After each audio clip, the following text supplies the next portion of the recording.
जिसने आत्म साक्षात्कार रखा है, उस सद्गुण की शरण में जाओ। तो दोनों एक ही बात कहते हैं। और अर्जुन ने वो उपदेश और इनका दोनों का एक ही। तो कहते हैं 8वें श्लोक पर नाम गीता के, कर्म देहांतर की प्राप्ति के लिए ही स्वीकार किए गए। क्योंकि जब तक कर्म में थोड़ी सी भी आसक्ति है, तो जैसी आसक्ति है कर्म संचित हो जाता है। जो आसक्ति का मतलब कर्तापन का भाव है कि मैं करता हूं। जब तक कर्तापन का भाव रहेगा तब तक कर्म संचित होगा, और जब तक कर्म संचित होगा तो कर्म के साथ, संचित का मतलब कर्म के साथ हमारा संबंध हो गया। जब तक कर्म है अनित्य, कर्म का आरंभ होता है, कर्म का अंत होता है, और हम हैं नित्य। तो हम हैं नित्य और कर्म है अनित्य। तो अनित्य कर्म के साथ, और फल जो है उत्पन्न होता है, नष्ट होता है। तो कर्म और फल के साथ जब हम नित्य होते हुए अनित्य के साथ हमने संबंध बना लिया, वो था तो अनित्य, लेकिन हमने नित्य होते हुए इसके साथ अब हमारे साथ चिपक गया, वो संचित हो गया। स्वामी जी का फोन आ रहा है।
आ रहे हैं स्वामी जी।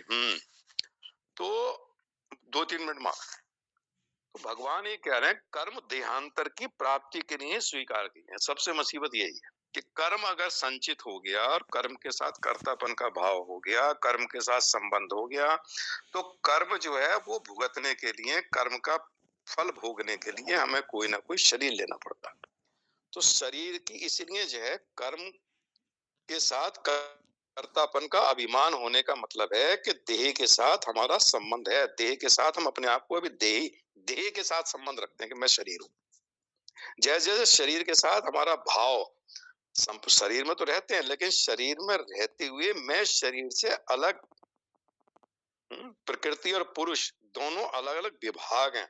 मैं परमात्मा का अंश हूं, ये प्रकृति का अंश है। दोनों बिल्कुल एकदम, एक जड़ है और एक चेतन है, एक विनाशी है, एक अविनाशी है। एक में परिवर्तन है, एक परिवर्तन रहित है। दोनों के गुण बिल्कुल एकदम अपोजिट है। तो उस केस में भगवान ये कह रहे हैं कि जब तक हम इनके साथ, अनित्य पदार्थों के साथ संबंध बना के इनके साथ चिपक जाते हैं, इनके साथ आसक्त हो जाते हैं, तो हम मुक्त नहीं हो पाते। हम इनके साथ बार बार इनके साथ लगे रहते हैं। तो इसको भगवान कहना है कर्म देहांतर की प्राप्ति के लिए ही स्वीकार किए गए, क्योंकि उनमें प्रेम रखने वाले पुरुषों से इष्ट या अनिष्ट, शुभ या अशुभ, पुण्य या पाप, दोनों ही प्रकार के क्रियाएं या कर्म होते रहते हैं।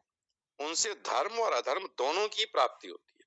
धर्म की प्राप्ति होगी या धर्म की प्राप्ति होगी, तो पुण्य होगा या पाप होगा। तो ये किसी लोक में जाके भुगतेंगे या यहाँ आके भुगतना पड़ेगा। और उनके कारण शरीर प्राप्त होता है, जिससे फिर कर्म होते हैं। कर्म भोगने के लिए शरीर मिला, शरीर से फिर नए कर्म हुए, फिर उन कर्मों को भोगने फिर नया शरीर मिला, फिर कर्म हुए। तो कर्म शरीर यही चलता रहता। इस प्रक्रिया को तोड़ने के लिए जब तक उन कर्मों के साथ हमारे अंतःकरण में भाव ना हो कि मैं शुद्ध चेतन, वो परमात्मा का अंश, परमात्मा ही हूँ, और ये जो है ये प्रकृति द्वारा मिला हुआ पुरुष शरीर है। मैं हम दोनों का जैसे 13वां अध्याय गीता का क्षेत्र क्षेत्रक विभाग है। एक क्षेत्र का विभाग है, एक क्षेत्रक का विभाग। एक परा प्रकृति है, एक अपरा प्रकृति है। परा प्रकृति और अपरा प्रकृति दोनों ही भगवान की है। भगवान ने कहा मेरी अपरा प्रकृति है, जो जड़ प्रकृति है, जिससे शरीर बना है, जिससे 24 तत्वों का ये स्थूल शरीर और सूक्ष्म शरीर बना हुआ है। मेरी ही परा प्रकृति है, चेतन प्रकृति। लेकिन उसने मुसीबत क्या कर ली, परा प्रकृति ने अपरा प्रकृति को धारण कर रखा। जीव ने इस प्रकृति को, शरीर को धारण कर रखा। जब जीव को ये पता चल जाए कि मैं और ये दोनों अलग हैं, खाली प्रारब्ध के लिए मुझे जो ये वाला शरीर मिला वर्तमान का, इसको मैंने धारण कर रखा, लेकिन मैं और ये दोनों अलग अलग दो विभाग हैं, दो अलग अलग, दोनों अलग अलग तत्व हैं। तो परा प्रकृति और अपरा प्रकृति, एक क्षर है और एक अक्षर। अक्षर है परा और क्षर है अपरा। क्षर मतलब नाशवान। और भगवान कहते हैं क्षर से भी अतीत और अक्षर से भी उत्तम मैं पुरुषोत्तम। मतलब क्षर से अतीत है, क्षर तो नाशवान, और अक्षर जो अविनाशी है, जो परा प्रकृति है, उससे भी उत्तम मैं पुरुषोत्तम।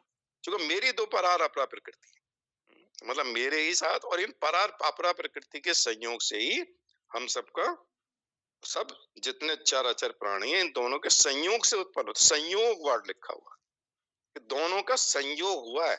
जिसका संयोग हुआ है, इसका मतलब दो चीज थी अलग अलग, उन दोनों का संयोग हो गया, तो ये हम सब चराचर प्राणी बन गए। जब दोनों का हमने चार, ये अलग है और वो अलग है, परार प्रकृति, परार अपरा के संयोग से उत्पन्न हुए। तो परार अपरा दो अलग अलग है।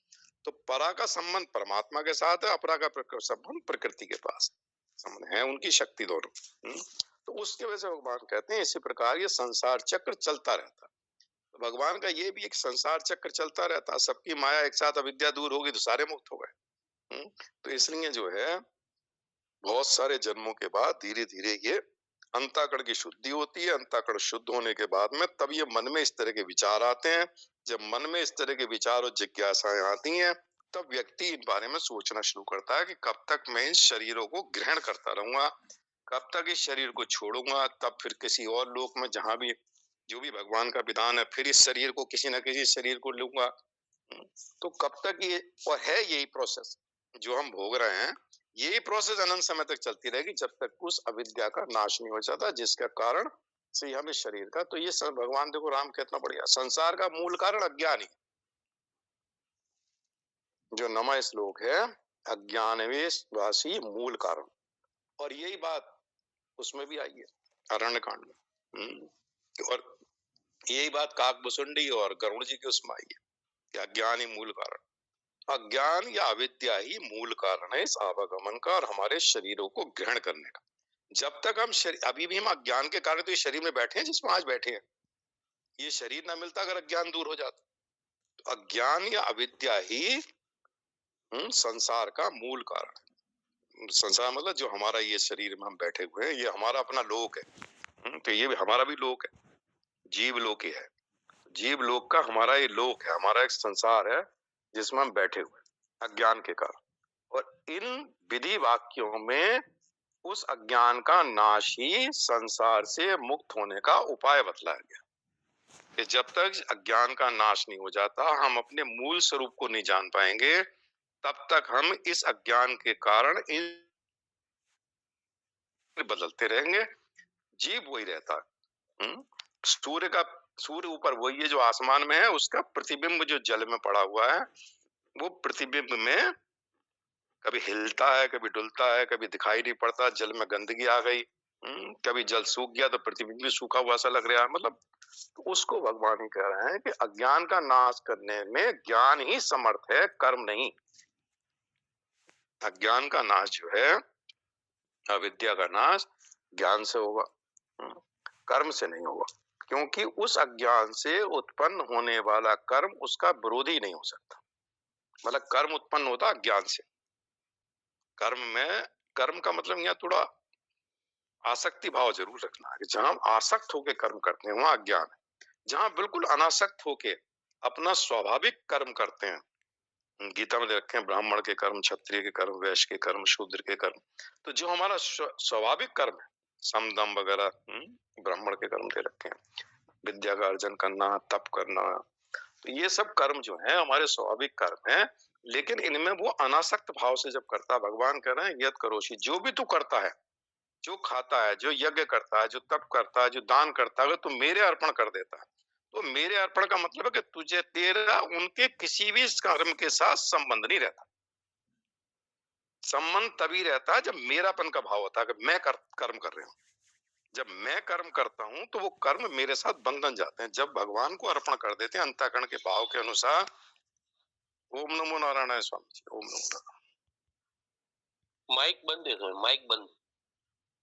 हाँ स्वामी जी भाई, ना ना आप करो स्वामी जी, सब बहुत देर से इंतजार कर रहे हैं।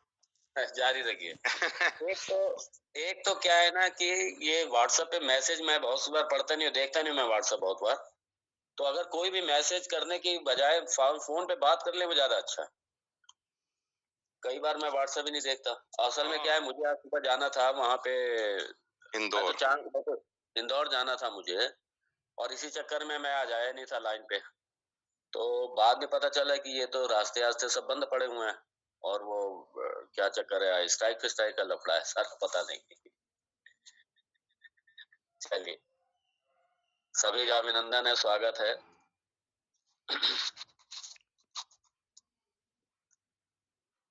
ओम श्रुति स्मृति पुराणानाम आलयं करुणालयं नमामि भगवत्पादं शंकरं लोकशंकरं शंकरं शंकराचार्यं केशवं बादरायणं सूत्रभाष्यकृतौ वन्दे भगवन्तौ पुनः पुनः ईश्वरो गुरुरात्मेति मूर्तिभेदविभागिने व्योमवद्व्याप्तदेहाय श्रीदक्षिणामूर्तये नमः।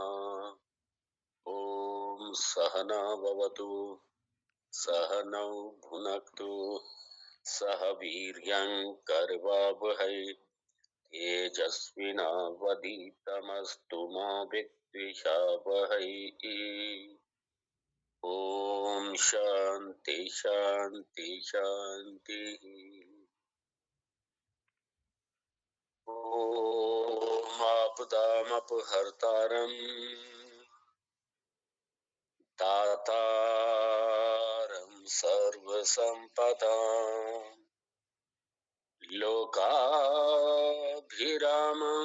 श्रीरामं भूयो भूयो नमाम्यहम्, भूयो भूयो नमाम्यहम्।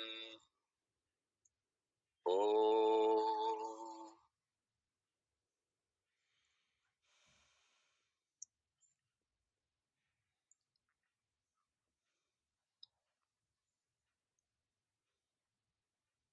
समय तो बहुत कम बचा है। आज अगर देखिए, अगर कोई किसी की जिज्ञासा हो, आप में से किसी की भी कोई जिज्ञासा हो, कोई प्रश्न हो, तो स्वागत है। आपकी हर जिज्ञासा, आपके हर प्रश्न का स्वागत है, अभिनंदन है। और वो राम गीता से हट करके भी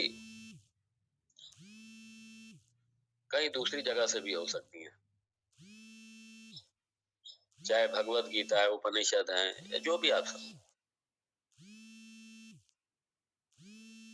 कहीं कोई जिज्ञासा हो आपकी, तो मैं स्वागत करता हूँ, अभिनंदन करता हूँ। और यदि नहीं तो फिर जो भी बचा समय है मैं राम गीता में प्रवेश करूंगा।